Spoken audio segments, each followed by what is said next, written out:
అది కాస్త అప్పటి నుంచి ఆమోదించాల. ఇప్పుడు ఆమోదించేటప్పటికి ఉలిక్కి పడ్డం ఆయన వంతు అవుతుంది. కానీ ఇంకో కోణంలో కూడా చూస్తే ఒక రెండు నెలలు ఉంది మహా అయితే. ఇంకా ఈ 2 నెలల్లో ఆ రాజీనామా ఆమోదింపు చేయడం వల్ల వైసీపీకి ప్రయోజనం ఏంటి? ఇప్పుడు మీకు సమైక్యాంధ్ర ఉద్యమం టైంలో దాదాపు 60 మందో 70 మందో రాజీనామాలు చేశారు. ఉద్యమం చేస్తూనే ఉన్నారు. 2009 నుంచి 2014 దాకా రాజీనామాలే.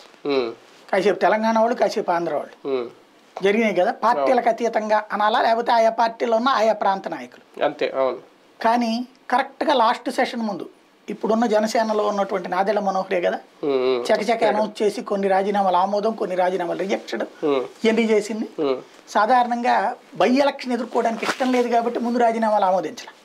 ఇప్పుడు కూడా బై ఎలక్షన్ ఎదుర్కోవడం ఇష్టం లేదు కాబట్టి ఆమోదించాల. అంటే ఒక పాయింట్ బేస్డ్ బై ఎలక్షన్ సిద్ధపడాల. అంటే బై ఎలక్షన్ ఎదుర్కోవాలన్నా 6 నెలల టైం ఉంటుందేమో కదా. అవును. ఒకవేళ ఇప్పుడు పెట్టినప్పుడు బై ఎలక్షన్స్ కూడా రావు కదా. ఇప్పుడు చేసింది అందుకు కాదు, ఇప్పుడు చేసింది రాజ్యసభ ఇష్యూ. 6 నెలల ముందు చేస్తుంటే ఎలక్షన్ జరుగుద్దని ఆమోదించలేదు. అవును. అంటే ఈ ఎలక్షన్ లో కలిపేసుకోవచ్చు కదా. ఒకవేళ మొన్నప్పుడు చేసిన రేపు జరిగే మామూలు జనరల్ ఎలక్షన్స్ తో కలిపేసి అప్పుడే ఎన్నిక పెట్టచ్చు కదా వాళ్ళు, టైం లేనప్పుడు, టైం ఉన్నప్పుడు. ఇంకేం లేదు, 6 నెలల లోపు కనుక జరగకపోతే ఇక ఎన్నిక ఉండదు. అంటే మామూలుగా ఆయన పోటీ చేసేయచ్చు రేపు పొద్దున ఎన్నికల్లో, అంతే. జనరల్ ఎన్నికల్లో పోటీ చేసేయచ్చు. దానికేం ప్రాబ్లం. అంటే రాజ్యసభ ఇష్యూ దీని వెనకాల కీలకం. నిజంగా ఒక్క ఓటు వల్ల తెలుగుదేశం పార్టీకి అంత నష్టం వస్తుంది, ఒక ఎమ్మెల్యే ఓటు. వాస్తవంగా వైఎస్ఆర్ కాంగ్రెస్ పార్టీ 3కి 3 గెలిచేసేటటువంటి శక్తే ఉంది. దానికి ఎంత టోటల్గా ఉన్నటువంటి సీట్లు డివైడెడ్ బై 3 + 1